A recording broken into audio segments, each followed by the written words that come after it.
Assalamualaikum warahmatullahi wabarakatuh. Perkenalkan, nama saya Yusi Harari, NPM 5019173 dari kelas 4E Prodi PGSD. Baiklah, di video kali ini saya akan membahas mengenai silabus dan rencana pelaksanaan pembelajaran atau RPP kelas tinggi dalam kurikulum 2013. Silabus bermanfaat sebagai pedoman sumber pokok dalam pengembangan pembelajaran. Lebih lanjut, mulai dari pembuatan rencana pembelajaran, pengelolaan kegiatan pembelajaran, dan pengembangan sistem penilaian. Silabus atau rencana pembelajaran pada suatu kelompok mata pelajaran atau tema tertentu yang mencakup standar kompetensi, kompetensi dasar, materi pokok atau pembelajaran, kegiatan pembelajaran, indikator, penilaian, alokasi waktu, dan sumber bahan atau alat belajar. Silabus merupakan penjabaran standar kompetensi dan kompetensi dasar ke dalam materi atau pokok pembelajaran, kegiatan pembelajaran, dan indikator pencapaian kompetensi untuk penilaian. Ada 5 prinsip pengembangan silabus. Yang pertama, ilmiah, berarti keseluruhan materi dan kegiatan yang menjadi muatan dalam silabus harus benar dan dapat dipertanggungjawabkan secara keilmuan relevan.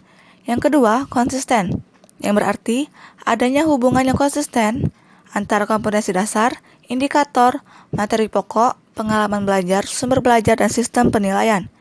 Prinsip yang ketiga yaitu memadai, yang berarti cakupan indikator, materi pokok, pengalaman belajar, sumber belajar, dan sistem penilaian cukup untuk menunjang pencapaian kompetensi dasar.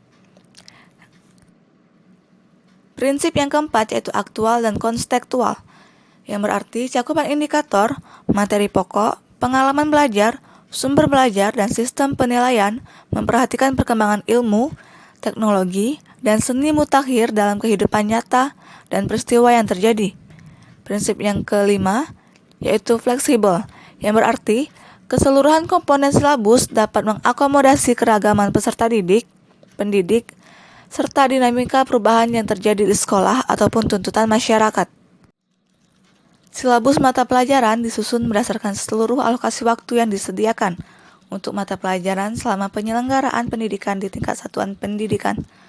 Penyusunan silabus memperhatikan alokasi waktu yang disediakan per semester, per tahun, dan alokasi waktu mata pelajaran lain yang sekelompok. Implementasi pembelajaran per semester menggunakan penggalan silabus sesuai dengan standar kompetensi dan kompetensi dasar untuk mata pelajaran dengan alokasi waktu yang tersedia pada struktur kurikulum. Pengembangan silabus dapat dilakukan oleh para guru secara mandiri atau berkelompok dalam sebuah sekolah atau beberapa sekolah, kelompok musyawarah guru mata pelajaran atau MGMP pada pusat kegiatan guru atau PKG dan dinas pendidikan. Rencana pelaksanaan pembelajaran atau RPP adalah rencana yang menggambarkan prosedur dan pengorganisasian pembelajaran untuk mencapai satu kompetensi dasar. RPP paling luas mencakup satu kompetensi dasar yang meliputi satu atau beberapa indikator untuk satu kali pertemuan atau lebih. Pengembangan RPP harus memperhatikan minat dan perhatian peserta didik terhadap materi standar dan kompetensi dasar yang dijadikan bahan kajian. Dalam hal ini, harus diperhatikan agar guru jangan hanya berperan sebagai transformator, tetapi juga harus berperan sebagai motivator yang dapat membangkitkan gairah dan nafsu belajar, mendorong peserta didik untuk belajar dengan menggunakan berbagai variasi media dan sumber belajar yang sesuai, serta menunjang pembentukan kompetensi dasar. Adapun tujuan penyusunan RPP ialah untuk memberi kesempatan kepada pendidik untuk merencanakan pembelajaran yang interaktif dan dapat digunakan untuk mengeksplorasi semua potensi kecakapan majemuk yang dimiliki setiap peserta didik. Yang kedua, memberikan kesempatan bagi pendidik untuk merancang pembelajaran sesuai dengan kebutuhan peserta didik, kemampuan pendidik, dan fasilitas yang dimiliki sekolah. Yang ketiga, mempermudah pelaksanaan proses pembelajaran.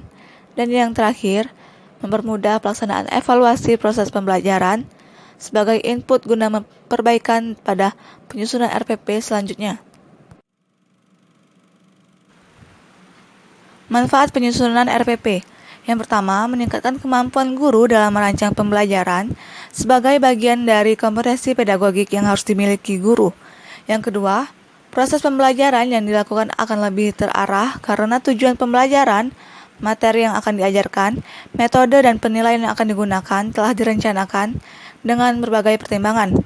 Yang ketiga, meningkatkan rasa percaya diri pendidik pada saat pembelajaran karena seluruh proses sudah direncanakan dengan baik.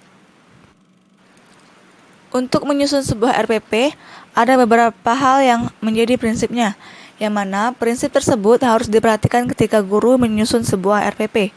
Tujuan penyusunan RPP adalah untuk memudahkan guru dan juga peserta didik di dalam proses pembelajaran, yang tentunya pembelajaran yang telah terencana sebelumnya itu sangat bermanfaat baik bagi guru maupun peserta didik.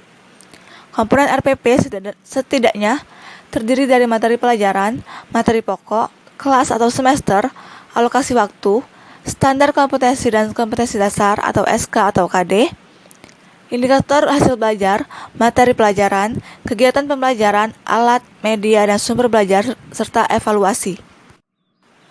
Kurikulum memiliki peran penting dalam pembelajaran, sehingga tujuan yang akan dicapai dapat terencana dengan baik. Berdasarkan Undang-Undang Nomor 20 Tahun 2003, menyatakan bahwa kurikulum merupakan seperangkat rencana dan pengaturan mengenai tujuan, isi, dan bahan pelajaran, serta cara yang digunakan sebagai pedoman penyelenggaraan kegiatan pembelajaran untuk mencapai tujuan pendidikan tertentu. Kurikulum menjadi acuan yang dinamis yang mengikuti perubahan dalam masyarakat seiring dengan berjalannya waktu. Kurikulum di dalamnya memuat visi, misi, strategi, dan tujuan satuan pendidikan.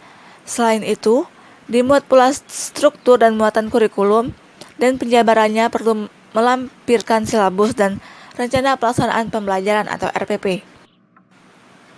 Muatan kurikulum untuk kelas rendah dan kelas tinggi tentu berbeda. Perbedaan tersebut terletak pada keluasan materi yang akan diberikan. Salah satu contoh pembahasan di kelas tinggi, yaitu materi berhitung, sudah mengarah pada abstrak, begitu pula dalam penyampaiannya. Esensi proses pembelajaran di kelas tinggi adalah suatu pembelajaran yang dilaksanakan secara logis dan sistematis untuk membelajarkan siswa tentang konsep dan generalisasi. Muatan kurikulum untuk kelas rendah dan kelas tinggi tentu berbeda. Perbedaan tersebut terletak pada keluasan materi yang akan diberikan. Salah satu contoh pembahasan di kelas tinggi, materi berhitung sudah mengarah pada yang abstrak, begitu pula dalam penyampaiannya. Esensi proses pembelajaran di kelas tinggi adalah suatu pembelajaran yang dilaksanakan secara logis dan sistematis untuk membelajarkan siswa tentang konsep dan generalisasi hingga penerapannya. Berkaitan erat dengan materi serta cara penyampaiannya, penyusunan silabus dan rencana pembelajaran juga diarahkan seperti itu. Silabus merupakan bagian dari kurikulum sebagai rencana pembelajaran pada suatu kelompok mata pelajaran atau tema tertentu.